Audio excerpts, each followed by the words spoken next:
बच्चों नमस्ते, जय माता दी। देखिए बच्चों, आज हम तुम्हें अवकलन के सारे फार्मूले बता रहे हैं।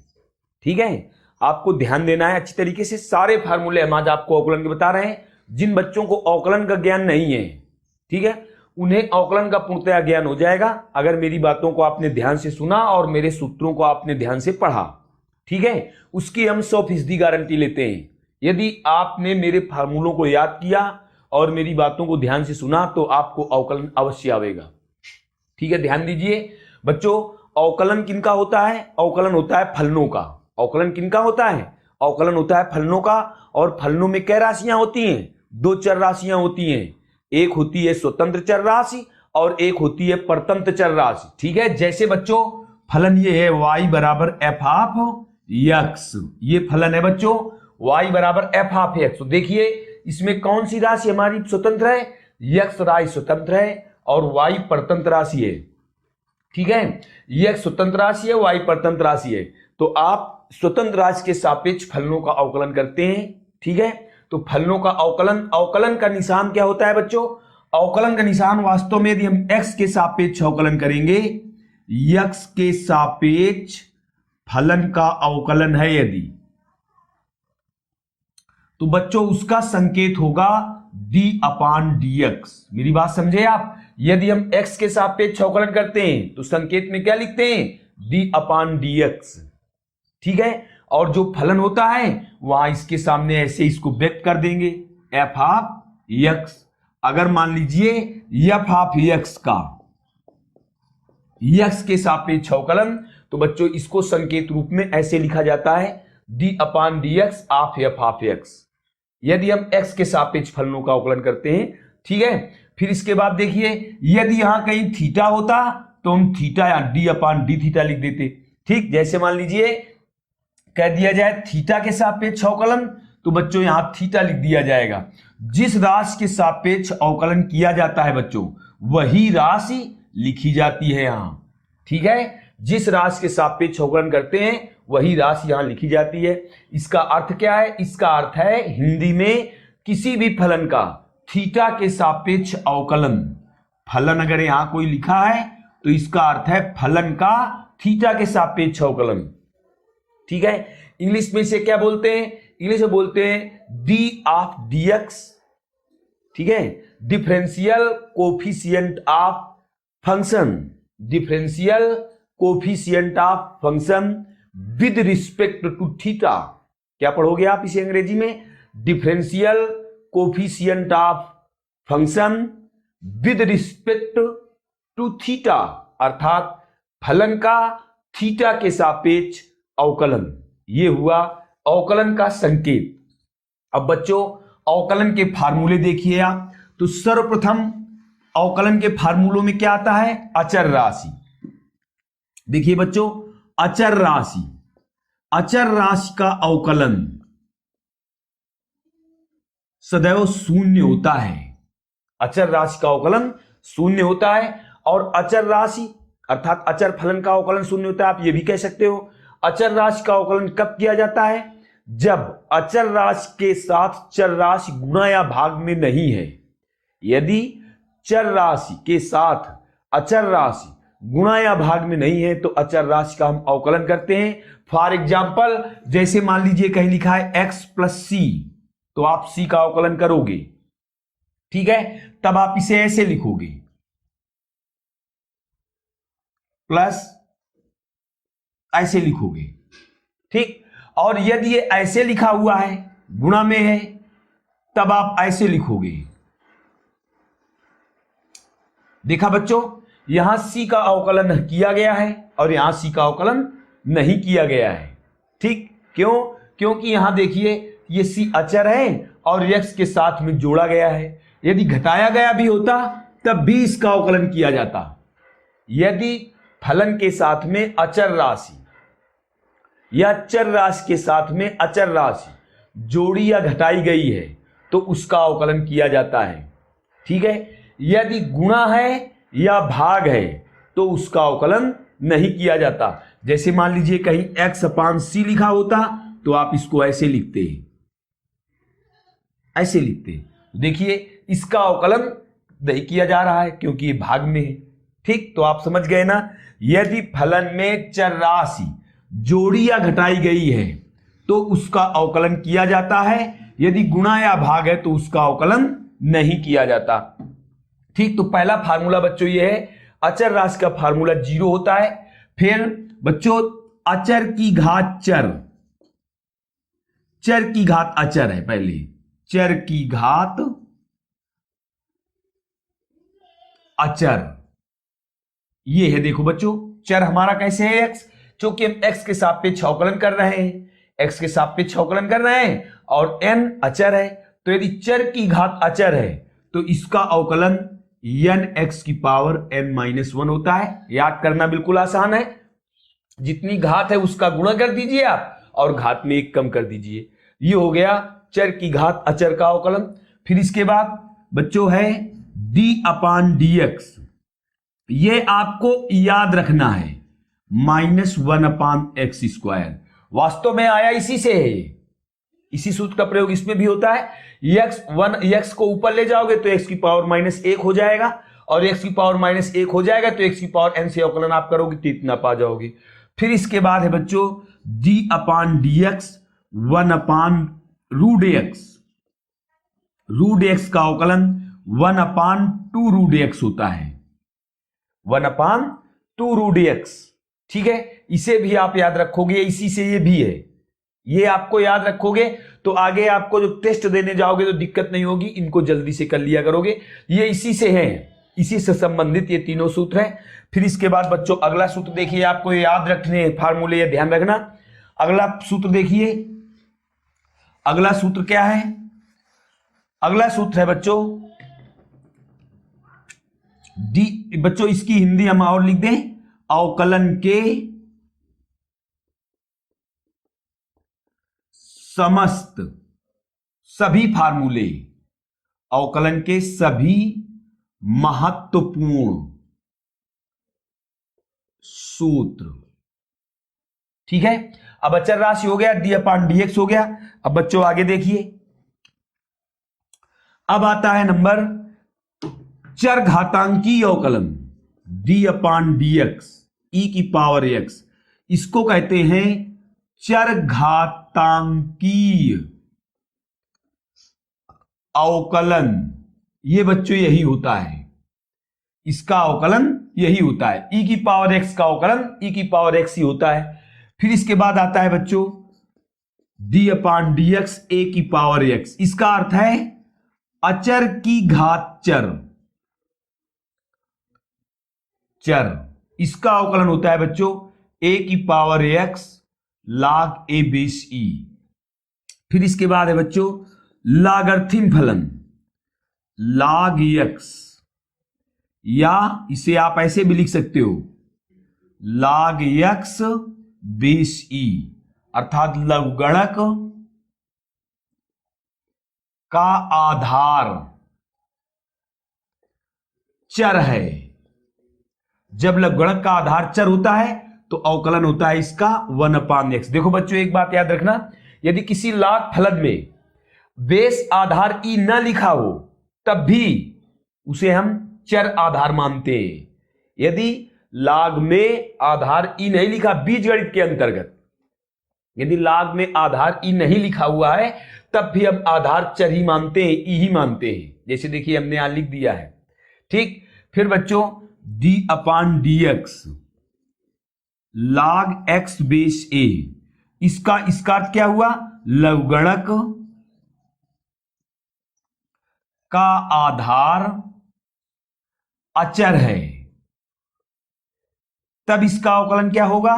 1/x log e⁻a, तब इसका अवकलन ये होगा 1/, देखिए लघुगणक का आधार अचर, ये जी के पास लिखा होता है। ठीक है, लघुगणक का आधार अचर है तो अवकलन हुआ 1/x log e⁻a, कोई प्रॉब्लम नहीं।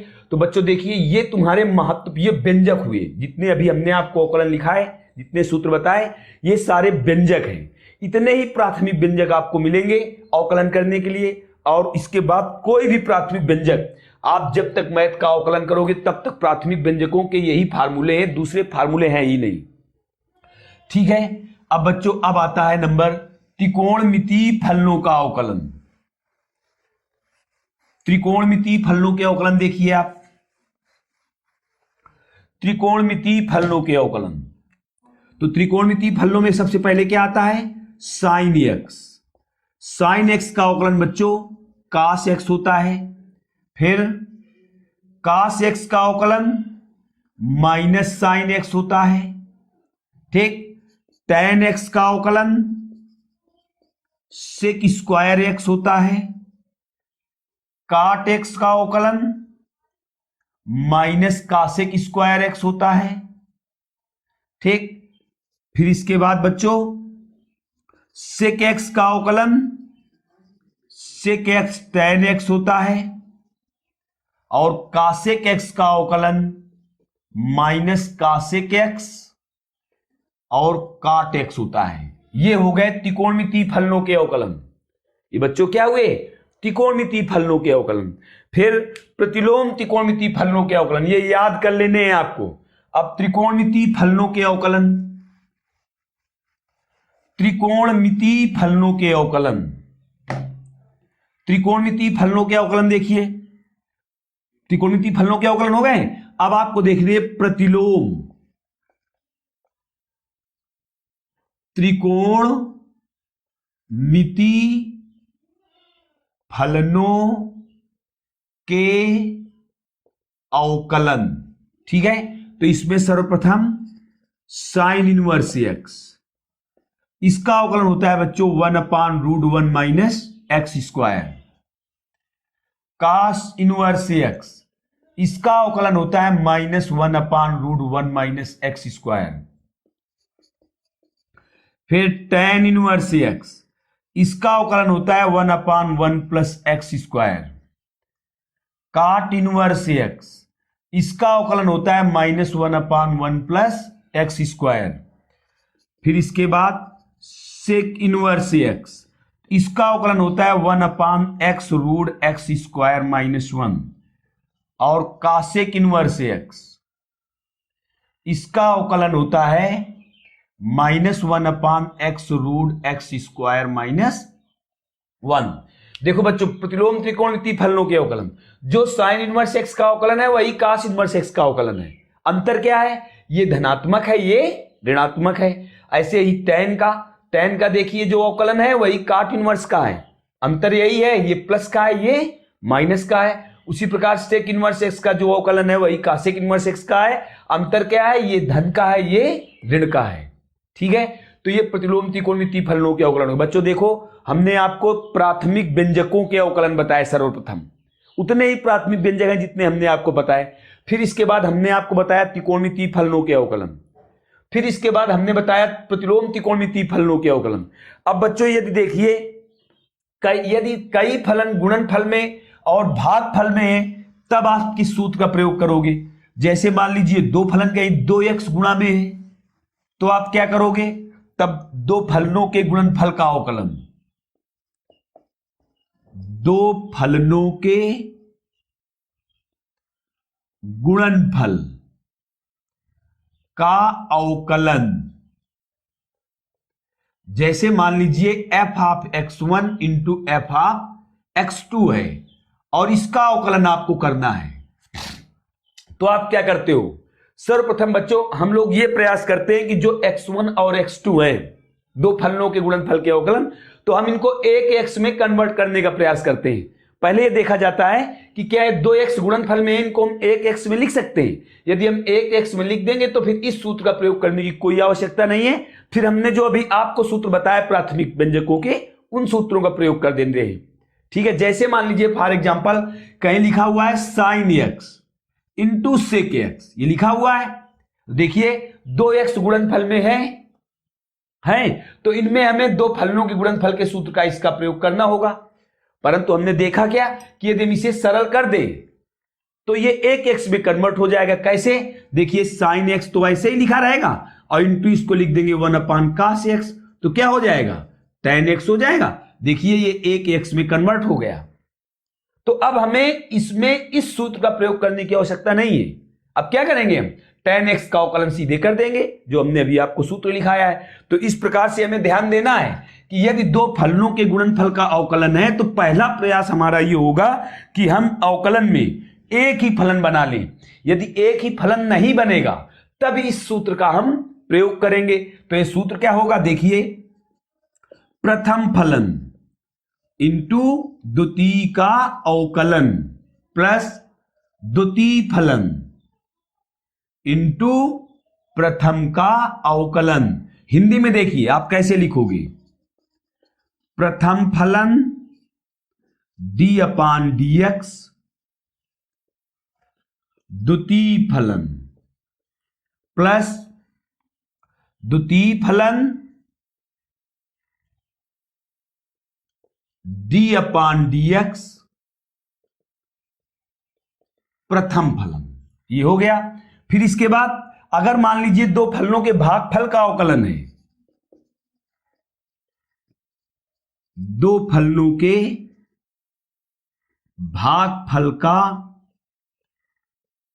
अवकलन है, तब आप क्या करोगे, अर्थात यदि ऐसे कहीं लिखा हुआ है,